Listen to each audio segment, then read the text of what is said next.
വിവാഹ തട്ടിപ്പ് കേസിലെ പ്രതി രേഷ്മ, പ്രേക്ഷകർക്ക് ഓർമ്മയുണ്ടല്ലോ, 10ലധികം വിവാഹങ്ങൾ കഴിച്ച് 11ാമത്തെ ആളെ വിവാഹം കഴിക്കാൻ തീരുമാനിച്ചിരിക്കുന്ന വേളയിൽ കുടുങ്ങിയ രേഷ്മ. ആ രേഷ്മയുടെ മൊഴിയുടെ വിശദാംശങ്ങൾ ഇപ്പോൾ പുറത്തു വന്നിരിക്കുന്നു. തന്നെ ജയിലിൽ അടയ്ക്കണമെന്നും പുറത്തിറങ്ങിയാൽ തട്ടിപ്പ് ആവർത്തിക്കുമെന്നും രേഷ്മ പോലീസിനോട് പറഞ്ഞു.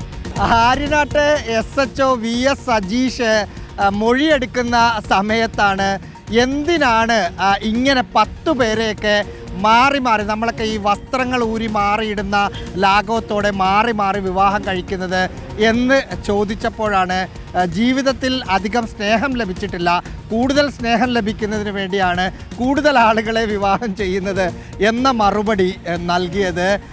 ഒപ്പം തൻ്റെ ഇതിനകത്ത് ഒരു വിചിത്രമായ കാര്യം, കൊല്ലത്തുള്ള ഇടയ്ക്ക് വിവാഹം ചെയ്ത ഒരാളുടെ കൂടെയാണ്, അല്ലെങ്കിൽ അദ്ദേഹത്തിനൊപ്പമാണ് രേഷ്മയുടെ ഒരു കുഞ്ഞും മാതാവും ഇപ്പോഴും ജീവിക്കുന്നത്. അത് പോലീസ് ഉദ്യോഗസ്ഥർക്ക് പുതിയ വിവരമായിരുന്നു.